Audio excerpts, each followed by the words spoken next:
Maussan Televisión presenta.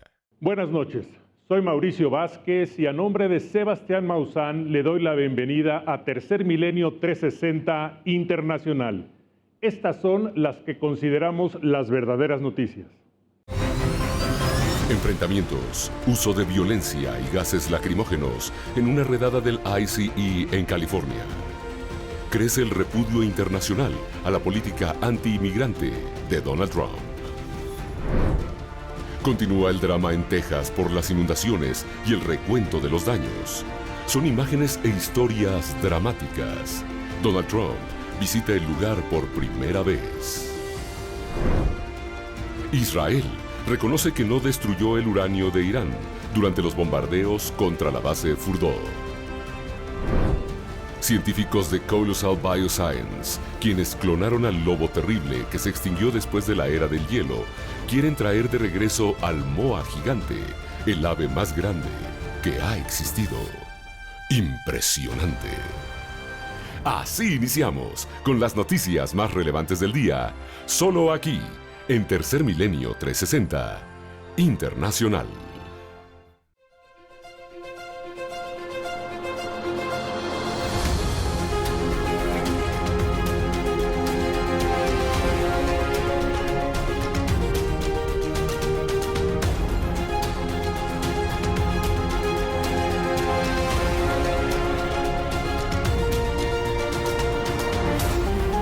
Ahora, Tercer Milenio 360 Internacional con Sebastián Maussan.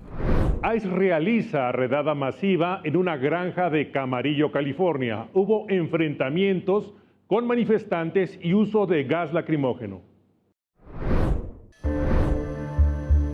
Agentes del ICE se enfrentan a manifestantes durante una redada en California y la alcaldesa de Los Ángeles, Karen Bass, afirma que impulsará una acción legal para frenar lo que consideran un ataque federal orquestado contra las comunidades inmigrantes.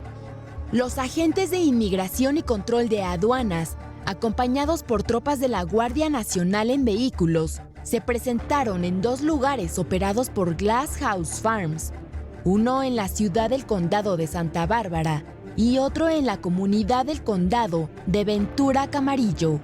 Una estación de televisión local afirmó que alrededor de 100 trabajadores agrícolas fueron detenidos antes de las protestas y que se disparó gas lacrimógeno contra multitudes durante un encuentro con agentes federales. Las imágenes muestran a los manifestantes gritar con ira a los agentes federales armados y uniformados que llevaban cascos y mascarillas bloqueando el tráfico. Aproximadamente la mitad de los trabajadores agrícolas estadounidenses se encuentran en el país ilegalmente, según estimaciones del gobierno, mientras que el sector ha advertido que la deportación masiva de trabajadores agrícolas paralizará la cadena de suministro de alimentos del país norteamericano, ya que las redadas en algunas granjas de California en junio dejaron los cultivos sin cosechar.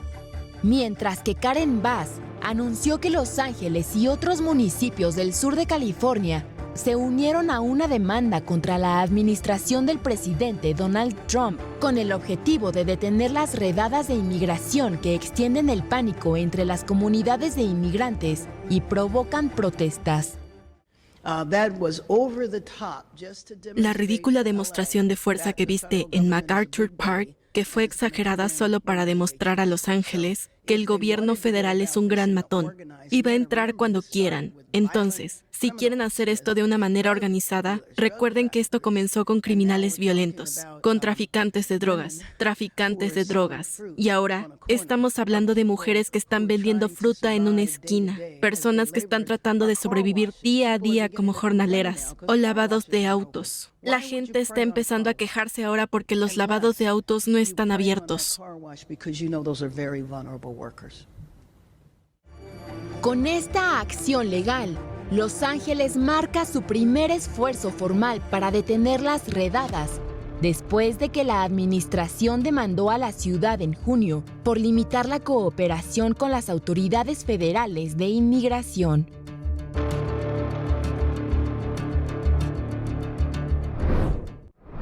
Atención al gobierno de México. Migrantes denuncian condiciones inhumanas en el centro de detención de inmigración de Alligator en Florida. Detenidos en Alligator, Alcatraz, describen el infierno que viven y afirman que las condiciones en el centro de detención son extremas.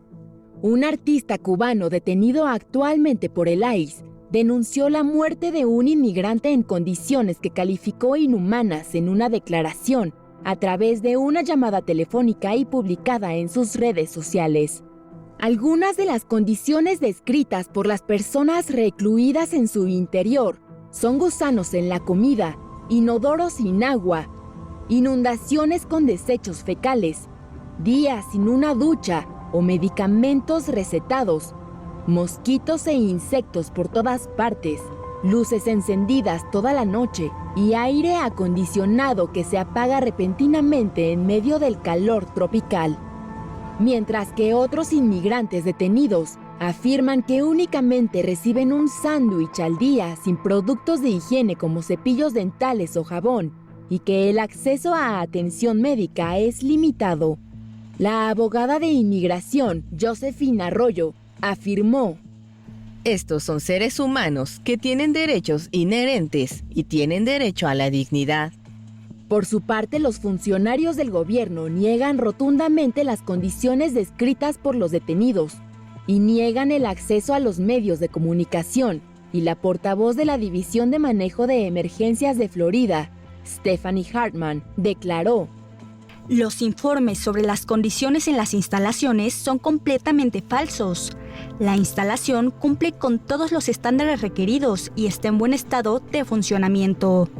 La instalación es un centro de controversia internacional y su existencia encendió alarmas y serias dudas que plantean respecto a los derechos humanos de los inmigrantes detenidos y los límites éticos.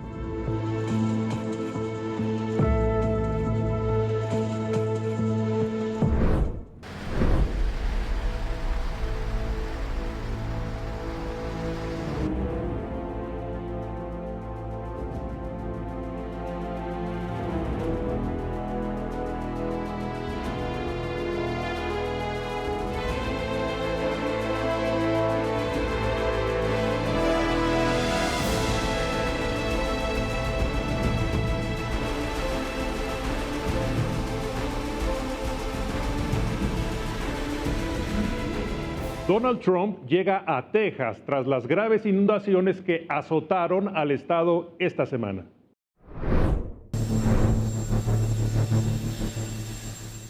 El presidente estadounidense, Donald Trump, visitó Texas tras 7 días de las inundaciones que dejaron al menos 120 muertos y afirma que el presidente de la Reserva Federal, Jerome Powell, está haciendo un trabajo terrible. Trump, quien ha sido 2 veces presidente, programó encuentros con familiares de las víctimas y servicios de emergencias en el área del centro-sur de Texas.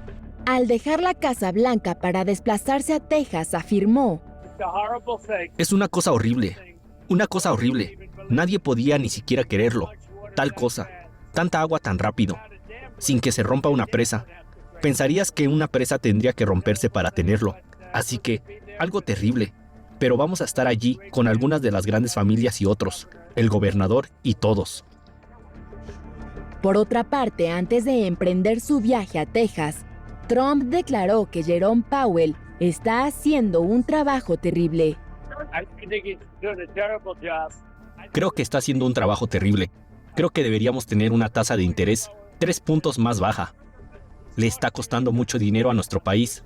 Deberíamos ser el número 1 y no lo somos. Y eso es por Jerome Powell, en términos de interés. Mientras que Chuck Schumer, senador demócrata, solicitó el lunes a un organismo de control gubernamental investigar si los recortes al Servicio Meteorológico Nacional afectaron la respuesta de la agencia como estrategia para la gran presión para rendir cuentas sobre lo ocurrido. Sin embargo, la administración republicana señala que el servicio meteorológico contaba con personal suficiente y que respondió adecuadamente a un caso fortuito.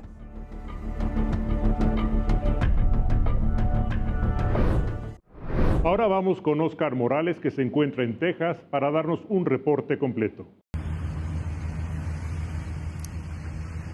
¿Qué tal, Mauricio? Te saluda con muchísimo gusto Oscar Morales desde Kerrville, aquí en Texas, la zona 0, la más afectada luego de estas terribles inundaciones. Me encuentro desde hace 2 días consecutivos con grupos de brigadistas, principalmente el grupo de los Topos Azteca, realizando labores de recuperación de cuerpos. Y es que lamentablemente todavía se han seguido encontrando cuerpos sin vida a lo largo de la zona afectada. Hemos estado recorriendo esta región y pues inevitablemente nos hemos podido encontrar con un escenario terrible. Muchas casas completamente destruidas. También nos hemos encontrado con muchas cosas que justamente pertenecían a los hogares, estufas, refrigeradores. También nos hemos podido encontrar con ropa, incluso ropa colgada en las copas de los árboles. Y es que según las autoridades, el agua superó los 10 metros en algunas zonas. También es importante recalcar que la fuerza de la corriente arrastró prácticamente con todo a su paso. Es por eso que a mis espaldas se encuentra maquinaria pesada, justamente limpiando y abriendo el camino para que las brigadas puedan acceder y poder recuperar cuerpos, los que se lleguen a encontrar. Vamos a estar aquí todavía haciendo esta cobertura. También me gustaría señalar la unión que hay entre mexicanos en esta zona. Y es que se han unido las comunidades mexicanas que radican aquí y han recolectado víveres y comida y todos los utensilios que los brigadistas puedan necesitar para que puedan realizar su trabajo de la mejor manera. Los brigadistas, como los Topos Azteca, han sido recibidos entre aplausos y elogios. Y recordemos que estas brigadas, como los Topos Azteca, son voluntarios y no reciben ningún apoyo por parte del gobierno, por lo que su labor ha sido loable. Asimismo, las autoridades estadounidenses están muy agradecidas con los brigadistas mexicanos que están dando su apoyo. Vamos a continuar realizando esta cobertura a medida en que pasen los días y se puedan abrir más caminos para seguir recorriendo esta zona, la zona 0, la más afectada tras las inundaciones. Me despido. Muchas gracias, Mauricio, por el espacio y seguimos en comunicación. Gracias, Oscar Morales, por tu completo reporte. Vamos a un corte. Esto es Tercer Milenio 360 Internacional. Ya regresa Tercer Milenio 360.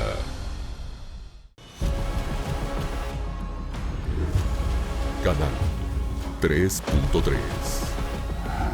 Maussan Televisión. Continuamos en Tercer Milenio 360. Israel confirma que las reservas de uranio iraníes no fueron destruidas, aunque sí se dañaron instalaciones nucleares. Las reservas subterráneas de uranio enriquecido de Irán sobrevivieron a los ataques de Israel y Estados Unidos del mes pasado y podría tener acceso a ellas. Esa es la conclusión de altos funcionarios israelíes, según el diario The New York Times, quienes revelaron que Israel planeaba un ataque desde 2024 al descubrir que el régimen iraní perfilaba la construcción de una bomba nuclear.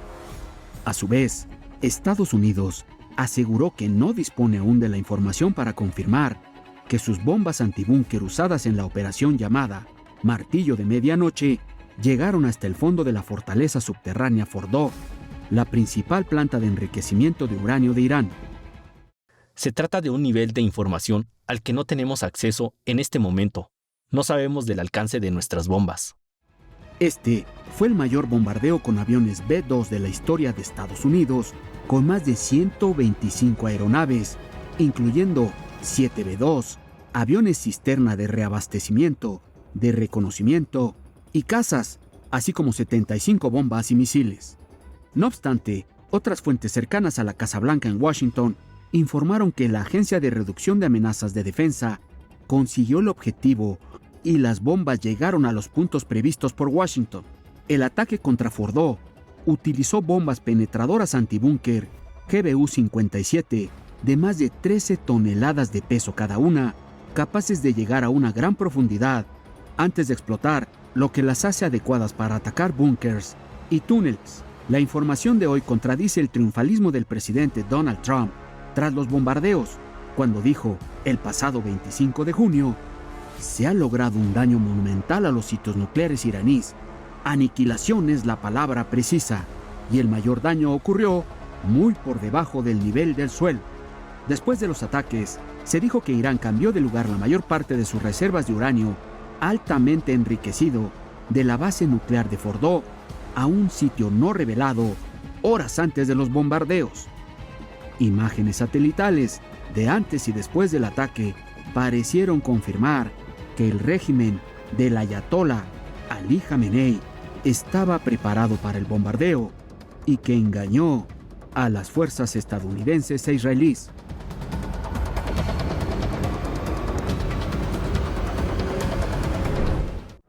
Egipto critica la lentitud de Israel en avanzar hacia un acuerdo de paz en Gaza. Israel promete mejoras humanitarias.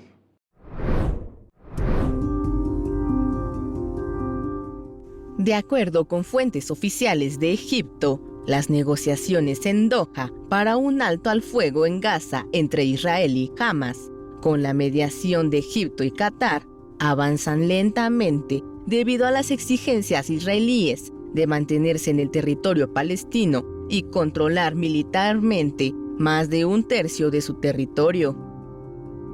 Esas exigencias suponen dejar bajo control israelí más de un tercio del territorio palestino, que incluye Rafah y zonas de amortiguación en el norte y el este. Alcanzar un acuerdo podría demorar 20 días adicionales. Avanzan lentamente y el principal desacuerdo sigue siendo el despliegue de las fuerzas israelíes y su retirada de Gaza, en particular del eje Moraj, así como la insistencia israelí de permanecer en Rafah. El mapa presentado por Israel, según indica la fuente, encapsula el territorio alrededor de Rafah, donde el gobierno de Benjamín Netanyahu anunció que pretende establecer un campo de desplazados. La intención israelí es empujar al menos 600,000 palestinos a los restos de esta devastada ciudad, próxima a la frontera con Egipto, y después extender el desplazamiento forzoso a toda la población. Por otra parte, el ministro de Asuntos Exteriores de Israel, Gideon Sa'ar, confirmó este jueves en Viena que habrá una mejora de la situación humanitaria en la franja de Gaza, a donde llegarán más camiones y a través de más pasos de acceso. Además, Sa'ar señaló que un alto al fuego temporal en la franja de Gaza es alcanzable, y en ese caso, Israel seguirá negociando sobre un cese permanente de las hostilidades.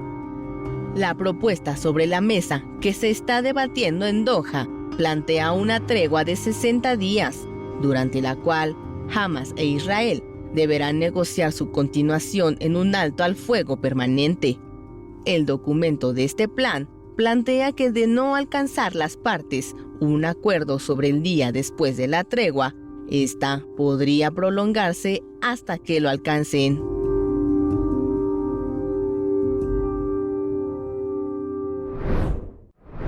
Marco Rubio, secretario de Estado de Estados Unidos, acusa a la relatora de la ONU, Francesca Albanese, porque, según él, la financia el grupo Hamas.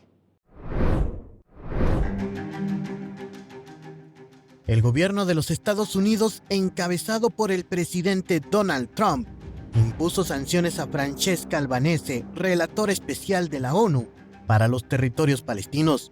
La decisión ha provocado una fuerte controversia en medio del creciente escrutinio internacional por la guerra en Gaza. Según el secretario de Estado Marco Rubio, Albanese fue sancionada por colaborar con la Corte Penal Internacional en la búsqueda de justicia para las víctimas del conflicto, lo que según Washington violaría la soberanía de Estados Unidos e Israel. Ni Israel ni los Estados Unidos son parte del Estatuto de Roma, tratado que rige la Corte en esta sede de La Haya. Aún así, Albanese habría promovido investigaciones sobre crímenes de guerra cometidos por ambos países. Las sanciones que Estados Unidos ha impuesto a esta relatora especial incluyen la prohibición de la entrada a territorio estadounidense. Además, el gobierno de los Estados Unidos también acusa a Albanese de antisemitismo, de colusión con Hamas y de hacer uso político de su cargo, pues en repetidas ocasiones se le ha acusado de no ser abogada, y acusaciones que ella misma ha aceptado. Y es que Francesca Albanese, a pesar de ello, ha sido una de las voces más críticas contra Israel en el contexto de la guerra en Gaza, denunciando públicamente que Tel Aviv estaría cometiendo uno de los genocidios más crueles de la historia moderna. En su último informe ante la ONU, acusó a empresas y a gobiernos de formar parte de una economía del genocidio, señalando la complicidad internacional en la tragedia humanitaria que vive Gaza. Francesca Albanese aún no ha respondido oficialmente a las sanciones impuestas por los Estados Unidos y además a la posible salida de su papel en la ONU. Pero su caso reaviva el debate global sobre la justicia internacional, la libertad de expresión y los límites del poder cuando el conflicto es entre los más poderosos. Histórico. Guerrilleros kurdos entregan sus armas en una ceremonia en Irak, marcando un giro en el conflicto. Durante el viernes 11 de julio, militantes de la organización política del Partido de los Trabajadores de Kurdistán, también conocido como PKK, comenzaron a entregar sus armas como un símbolo para marcar el fin de un levantamiento de más de 4 décadas en Turquía. El conflicto comenzó en el año de 1984, cuando el PKK se levantó en armas con el propósito de exigir un Estado independiente dentro de Turquía para los kurdos, el grupo étnico más grande del Medio Oriente. Más tarde, la organización abandonó la idea de separatismo para pedir en cambio una mayor autonomía y derechos políticos. Se estima que desde que inició el conflicto, más de 40.000 personas han muerto, por lo que esta nueva iniciativa de desarmamiento podría marcar el final de la violenta disputa. El PKK llegó a esta decisión después de que el líder Abdullah Öcalan, quien ha estado encarcelado desde el año de 1999, tuvo pláticas con el gobierno y emitió un comunicado para pedir la disolución del grupo. El movimiento PKK y su estrategia de liberación nacional, que surgió como reacción a la negación de la existencia de los kurdos y por lo tanto buscaba establecer un Estado independiente, han sido disueltos. Se ha reconocido la existencia de los kurdos, por lo tanto, se ha logrado el objetivo fundamental. Como necesidad del proceso, es importante deponer voluntariamente las armas y garantizar la actuación integral de una comisión legalmente autorizada, establecida en la Gran Asamblea Nacional Turca. La conclusión que sacamos de todo lo dicho es que el PKK ha renunciado a su objetivo nacional estatal. Renunciar a su objetivo fundamental implica renunciar a su estrategia militar y, por lo tanto, conduce a su disolución. En la ceremonia que ocurrió el viernes 11 de julio en Irak, al menos 30 militantes, incluyendo a funcionarios de alto rango, entregaron sus armas en una caldera para que sean destruidas. Se estima que este proceso de desarme del PKK se llevará a cabo durante todo el verano.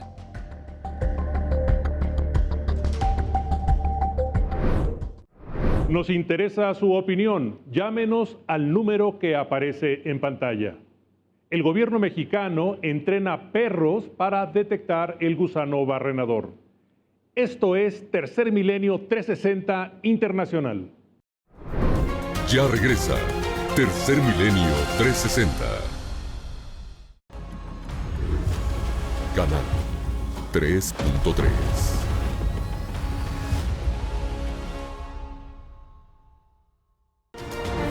Continuamos en Tercer Milenio 360. Perros entrenados por el gobierno mexicano ayudan a detectar el gusano barrenador del ganado en zonas rurales mexicanas. Con olfato privilegiado, Hummer, Habana y otros caninos han sido entrenados para ayudar a encontrar mediante muestras de olor gusanos barrenador en el ganado mexicano, que ha interrumpido el comercio con Estados Unidos. Cabe mencionar que después de que se detectaron casos por plaga de gusano barrenador en México, Estados Unidos cerró su frontera sur para la importación de cierto ganado, incluido el vacuno el 11 de mayo de este año, antes de que comenzara una reapertura gradual. Sin embargo, el pasado miércoles, el gobierno estadounidense volvió a cerrar el paso para el ganado mexicano, tras un nuevo caso por gusano barrenador. Por su parte, el gobierno mexicano ha buscado medidas para evitar la propagación de la plaga del gusano barrenador, ya que las larvas del gusano atacan la carne viva de los animales, causando heridas que pueden infectarse y causarles la muerte. Es por eso que el CEACAN, Centro Nacional de Adiestramiento Canino en México, ha preparado un conjunto de perros para fungir como detectores de gusano barrenador. Los perros deben de tener características especiales, de tal forma que solamente 6 perritos están trabajando en Chiapas, detectando el aroma de gusano barrenador del ganado en las condiciones de un paso fronterizo en ese estado. Para nosotros es importante que el perro sea feliz haciendo las actividades que realiza, detectando y olfateando maletas, o en este caso, animales. Y esas son parte de las situaciones que los hacen elegibles. La mayoría de los perros son rescatados de refugios, permitiendo animales que pudieron haber sido abandonados por ser demasiado difíciles para encontrar una nueva vida. Los cachorros luchadores que roban comida de la mesa nunca se calman y tienen un deseo implacable de jugar son los candidatos perfectos. Con al menos 47 nuevos casos de gusanos detectados diariamente en México, según datos del gobierno, el puñado de caninos altamente entrenados son un pequeño elemento de la respuesta de México, que también incluye una instalación de $51 millones en Chiapas para producir moscas estériles, para reducir la población reproductora de moscas silvestres. Se espera que la planta, con una fuerte inversión de $21 millones de los Estados Unidos, esté lista en la primera mitad de 2026.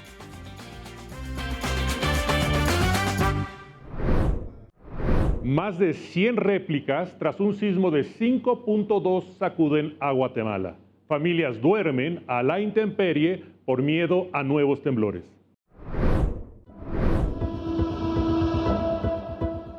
Un enjambre de sismos golpeó Guatemala a mediados de esta semana, causando destrucción en diversas ciudades y obligando a la población a abandonar sus hogares para dormir en campamentos improvisados a la intemperie ante el temor por las réplicas. El primer sismo se registró el pasado martes 8 de julio con una magnitud de 5.2 en la escala de Richter. Posteriormente, ha habido más de un centenar de réplicas que mantienen en alerta a la población. La Coordinadora Nacional para la Reducción de Desastres reportó más de 600 damnificados, el desplazamiento de más de 300 personas en diversas localidades y centenares de viviendas destruidas. Fuimos a dormir en un campo para asegurar nuestra vida y los niños que tenemos los hicimos llevar para estar tranquilos. Sí. Y el pueblo no durmió porque por el sismo que siempre tiembla la tierra. Entonces no durmieron, todos fueron en el campo. En todas partes, los campos fueron a dormir. Hasta el momento, se han confirmado 5 personas fallecidas y decenas de heridos, aunque se teme que la cifra de muertos aumente en los próximos días. Calles de comunidades cercanas a la capital de Guatemala quedaron repletas de escombros, de estructuras derrumbadas. Cada vez cuando se empieza a mover la tierra, nos levantamos, hay que estar más atento, pero pues, en fin, sí pasamos las noches así algo con tristeza y con dolor más que todo.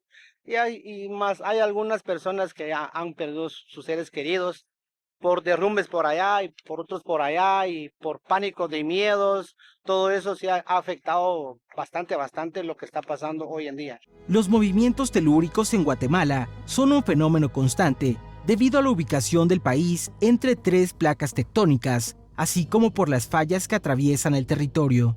Autoridades del Instituto Nacional de Sismología y Vulcanología indicaron que el origen de este enjambre sísmico se originó en la falla tectónica de Faltapatagua, cercana a un arco volcánico. Tras el sismo principal, la réplica se ha mantenido durante varios días, con intensidades de entre 1 y 5 grados Richter, lo que ha llevado a las autoridades a mantener la alerta naranja a nivel nacional.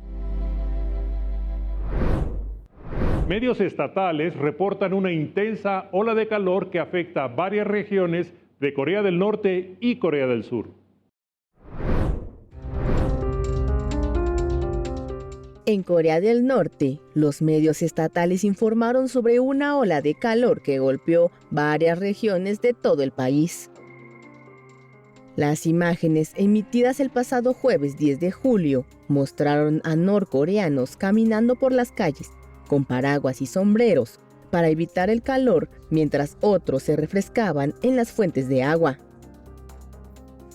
El aviso de la ola de calor había comenzado el martes 8 de julio y permanecerá en vigor hasta el viernes 11 de julio en regiones como Pyongyang, Pyeongsan y Gwiwon, con temperaturas que alcanzan los 33 a 35 grados Celsius y una humedad superior al 70%. La temperatura mínima en Pyongyang fue de 25 grados centígrados, unos 4 más que la media, y se espera que la máxima temperatura se sitúe en los 34 grados centígrados. Además, se pronostica que las máximas diurnas podrían alcanzar los 35 grados en Kaesong, cerca de la frontera intercoreana, 34 grados en la ciudad central de Pyeongseong y 33 grados en la ciudad noroccidental de Sinuiju. Asimismo, al otro lado de la frontera, la ola de calor, que se ha intensificado en julio, ya ha causado 7 fallecimientos y más de 1.200 hospitalizaciones atribuidos directamente a golpes de calor en Corea del Sur. Tan solo la capital de Seúl alcanzó los 37 grados centígrados, la temperatura más alta registrada en los primeros días de julio desde que comenzaron los registros en 1908. El récord anterior era de 36,8 grados centígrados, registrado el 9 de julio de 1939. Por lo tanto, se trata de un récord que se mantenía intacto desde hace 86 años. Según el pronóstico del Servicio Meteorológico Nacional, la ola de calor podría continuar hasta el 16 de julio, por lo que las autoridades meteorológicas de ambos países aconsejan a los ciudadanos que se mantengan hidratados, limiten las actividades al aire libre, administren el agua en los arrozales y se mantengan alerta si hay plagas o enfermedades durante la ola de calor.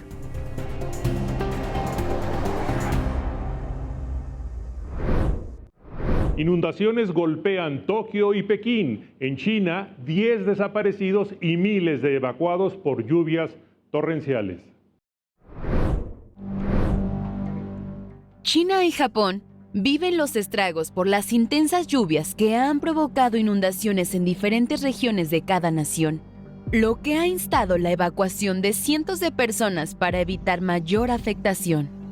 Al menos en China, se han registrado ya 5 personas desaparecidas en el municipio de Luobo, condado de Weixin, además de causar daños en viviendas del poblado por el alto nivel del agua.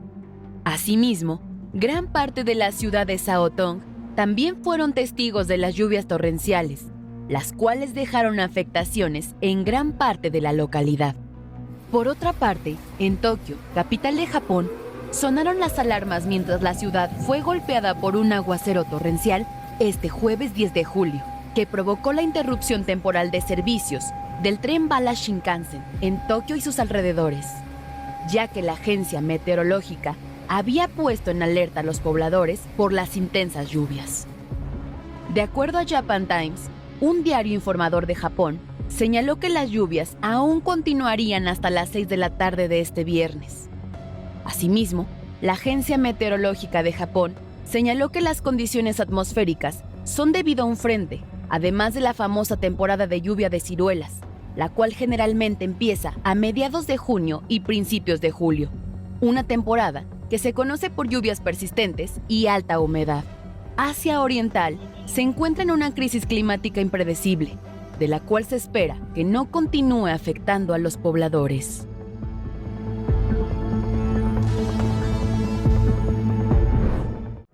Científicos están ayudando a regresar especies que estaban extintas. Ahora van por el ave más grande. Esto es Tercer Milenio 360 Internacional.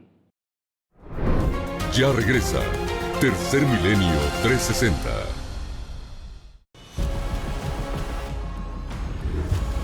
Canal 3.3. Maussan Televisión. Continuamos en Tercer Milenio 360. Científicos del Colosa Bioscience planean traer de vuelta al moa gigante, ave extinta hace 600 años en Nueva Zelanda. La empresa de ingeniería genética Colossal Biosciences ha anunciado que quiere regresar de la extinción al moa gigante, un ave que desapareció hace cientos de años en Nueva Zelanda, que podía medir más de 3,5 metros de altura. El nuevo proyecto de la compañía que presuntamente ha revivido al lobo gigante. A través de una publicación del pasado martes 8 de julio en Instagram, la empresa compartió su ambicioso plan para traer de vuelta a la vida al moa gigante. Anunciamos el inicio de un nuevo proyecto para desextinguir al moa gigante de la Isla Sur, una de las aves más grandes que jamás haya pisado la Tierra. Exclusiva de Nueva Zelanda y cazada hasta su extinción hace unos 600 años, esta enorme rátida dejó un legado descomunal y un silencio en el paisaje que aún resuena hoy. La estrategia consiste en extraer ADN de fósiles de ejemplares de moa, para luego compararlo con el de sus parientes vivos más cercanos, que son el emu y el tínamu. A partir de este análisis, los científicos modificarán genéticamente embriones de estas aves, para que después sean implantados en hembras de sus parientes cercanos. Sin embargo, la iniciativa ha recibido críticas por parte de la comunidad científica. Algunos expertos han cuestionado la efectividad e implicaciones éticas de estos experimentos. Esta no es la primera vez que el trabajo de Colossal Biosciences es cuestionado, ya que recientemente afirmó haber creado versiones genéticamente parecidas al lobo gigante. Además, la empresa también tiene proyectos para traer de la extinción a especies como el mamut lanudo, el dodo y el tigre de Tasmania. De acuerdo a la empresa, autodenominada como la primera de desextinción, su trabajo podría ser clave para la conservación de especies en un momento en el que la vida silvestre está desapareciendo. En cuanto a su nuevo proyecto, la empresa espera poder crear versiones genéticamente modificadas del ave durante los próximos 10 años.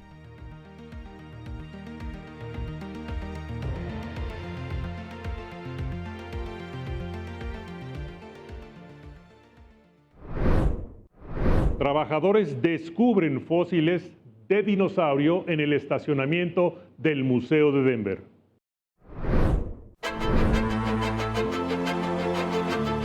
En Colorado, Estados Unidos, el Museo de Naturaleza y Ciencia de Denver, conocido por sus exhibiciones de dinosaurios, hizo un descubrimiento de hueso fósil más cerca de lo que nadie esperaba, debajo de su propio estacionamiento. Todo comenzó con una iniciativa innovadora para perforar cientos de metros en busca de energía geotérmica en primavera de 2024. Para enero de 2025, 2 plataformas perforaron pozos de prueba bajo el estacionamiento norte del museo, recopilando datos localizados sobre las propiedades térmicas a cientos de metros de profundidad. El estudio del hueso parcial requirió tiempo antes de que los científicos estuvieran seguros de que se trataba de un fósil animal real, incrustado en una capa de roca formada durante el Cretácico superior. Los científicos identificaron el fósil como parte de una vértebra de un dinosaurio herbívoro, similar a un Teselosaurus o un Edmontosaurus. Estas criaturas vivieron en la actual Denver antes del catastrófico impacto de asteroide que puso fin a la era de los dinosaurios. Los expertos dicen que la forma del fósil sugiere que era un dinosaurio con pico de pato o Teselosaurus, una especie más pequeña pero algo similar. Este animal vivía en lo que probablemente era un entorno pantanoso, que habría estado densamente vegetado en ese momento. Según los funcionarios del museo, solo se han registrado 2 hallazgos similares en muestras de perforaciones en cualquier parte del mundo, sin mencionar el hecho de que se hicieron en las instalaciones de un museo de dinosaurios. Es básicamente como ganar la lotería y que te caiga un rayo el mismo día. Nadie podría haber predicho que este pequeño metro cuadrado de tierra, donde empezamos a perforar, contendría un hueso de dinosaurio. Ahora el fósil del pozo está en exhibición en el Museo de Naturaleza y Ciencia de Denver, para que los amantes de los dinosaurios conozcan esta increíble pieza del pasado antiguo. China revela hallazgos históricos del lado oculto de la Luna gracias a la misión Chang'e 6. Científicos chinos han revelado el descubrimiento histórico sobre el lado lejano de la Luna, gracias a las muestras traídas por la misión Chang'e 6, que en 2024 logró recolectar casi 2 kilos de material lunar de la cuenca del Polo Sur, la más antigua y profunda del satélite. Los hallazgos fueron publicados en la revista Nature y arrojaron una nueva luz sobre la actividad volcánica, el antiguo campo magnético, el contenido de agua y las características geoquímicas del manto lunar, ayudando a entender mejor la evolución del lado que nunca vemos desde la Tierra. Uno de los descubrimientos más destacados es el análisis de basaltos lunares formados hace más de 2.8 millones de años, lo que reveló que la fuente del manto de esta zona es extremadamente agotada en elementos incompatibles, aquellos que normalmente se encuentran en el magma. Además, los científicos manejan 2 teorías. Una sugiere que estas características son primitivas y existentes desde la formación de la Luna hace 4.5 millones de años. La otra plantea que un gran impacto formó una cuenca y alteró profundamente el manto. Estos estudios marcan un antes y un después de la exploración lunar, al ofrecer datos directos y no solo por teledetección sobre el lado lejano del satélite, un terreno hasta ahora envuelto en misterio y clave para entender las diferencias geológicas entre las 2 caras de la Luna.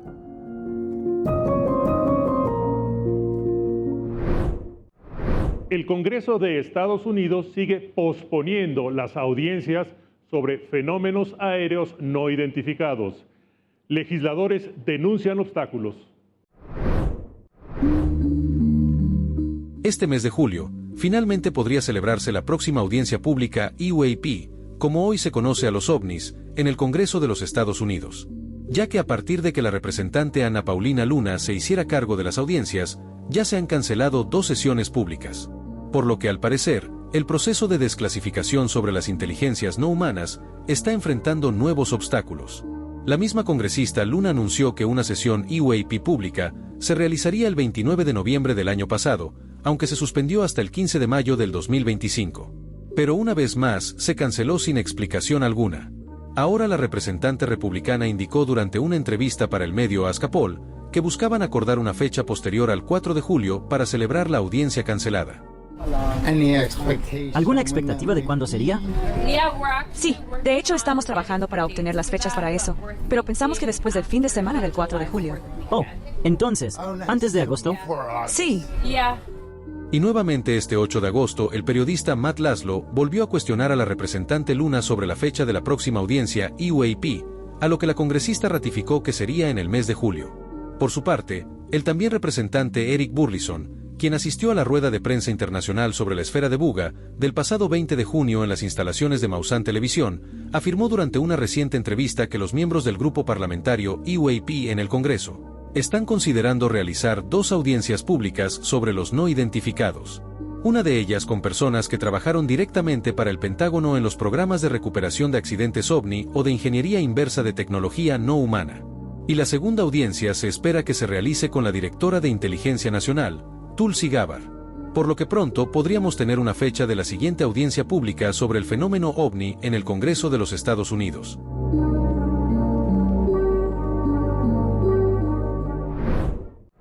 Los espero este domingo en el programa 7 a las 9 de la noche, donde hablaremos sobre el espionaje mexicano. Esto fue Tercer Milenio 360 Internacional. Soy Mauricio Vázquez. Buenas noches y buena suerte.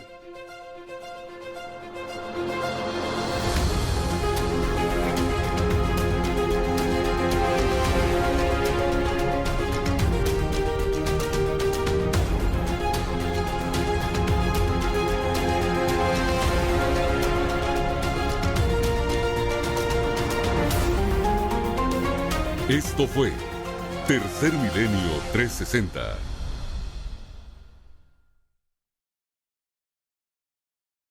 Sintonízanos, canal 3.3 de Televisión Abierta Nacional, Maussan Televisión en vivo, en YouTube, y en el canal 485 de Easy TV. Maussan Televisión. Buena televisión.